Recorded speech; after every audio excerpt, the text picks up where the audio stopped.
Hello and welcome to the Chatter's Invitational 100 game. I am Caster Mighty Benaya, and I'm going to quickly go through what has been happening that I have caught within the past couple of days. And by past couple of days, I mean the last day. It looks like there is a significant conflict going on in Asia, specifically with Mongolia. So last we saw, Mongolia was surrounded on all sides. Chinese Saiking, it looks like, is slowly retreating forces back, being pushed back. And also Pakistan is moving forces back, but there's also this artillery coming up. So Mongolia is doing a phenomenal job of defending, given that they were multi-teamed. It was more than just one-on-one. I believe it was 3 or even a 4-on-1. Let me see if we can look at the diplomacy here. They're currently at war with 3, so it was a 3v1. One of which they're not even bordering, so it's not as if that they can push into all 3 of their enemies. They can only push into the south here with Chinese Empire, or the southwest here with Chinese Xinjiang. Kazimir, Mongolia, doing an excellent job of defending. Down here farther south, there is a continued, very slow, very methodical war with only a single artillery piece in use. I'm really surprised that more artillery hasn't been utilized here on this front. It's possible that there are resources being saved for additional purposes, but it's really surprising to me that we are only seeing one artillery on this front at this time. Moving to the south, we do see there is some conquest from the Philippines, and I also noticed there's a sub. I also noticed that there is a railgun in the Philippines. Now, this is of note to me specifically because I'm also building a railgun, but I have not built the first. And I have queued up a level 3 into a level 4 factory, and I still have 2 days left on my railgun. So railguns are really good for defense. They're not great for offense, but it is interesting to note that there is tremendous firepower in the South Pacific. Moving on over to Africa, it looks as if the African coalition and definitely not a pirate, who has changed his name several times, are working together. So this, at first glance, appears to be a invasion, but as we look down here in the southern provinces, there are this is still owned by definitely not a pirate, and the Spankerton's troops, the German Tanzanian troops, have already moved through. So definitely working together, given right-of-way, and moving on up to, it looks like, challenge the Arabian oil, to take the Arabian oil.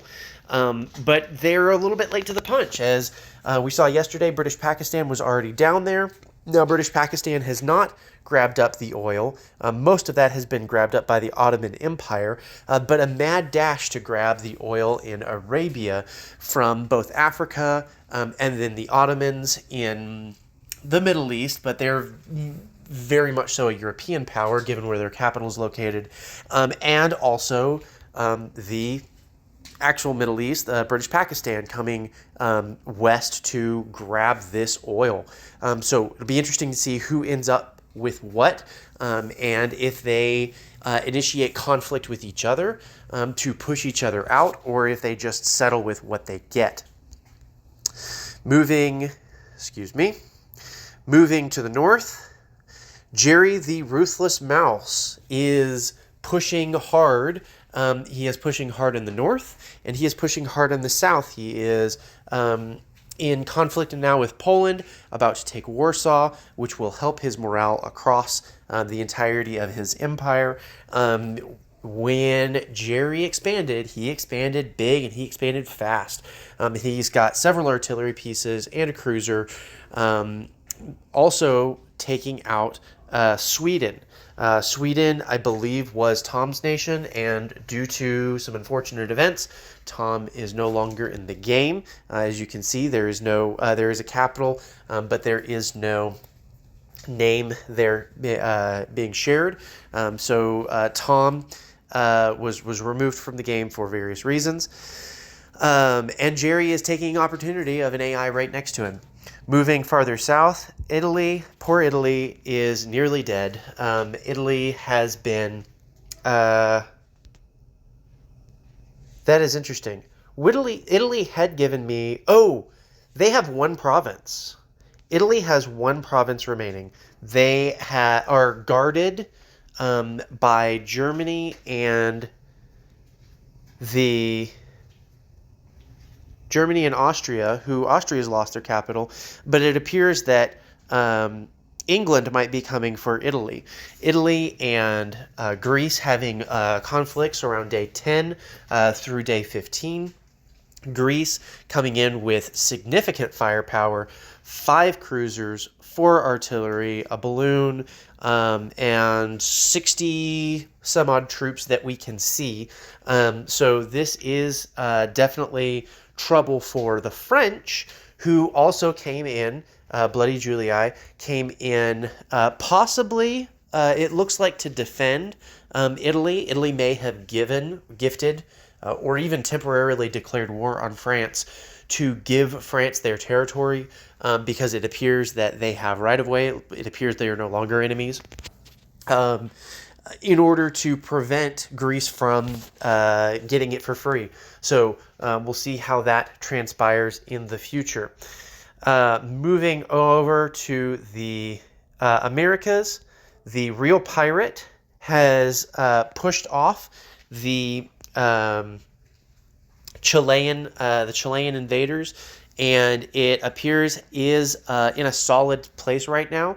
And Peru, likewise, having invaded Chile pretty successfully, now needs to figure out where he's going to focus his attention, and it may very well be on the pirates, who have taken significant, there's Mexico, significant gains in Venezuela, who at one point was a player. I am not sure if Venezuela is in the game anymore. Yes, Venezuela does have several provinces remaining, but their forces are very diminished. So it may be that that Peru wants to look to defend the northern provinces of South America, or they may Peru may join in the pirating that is going on in the Caribbean.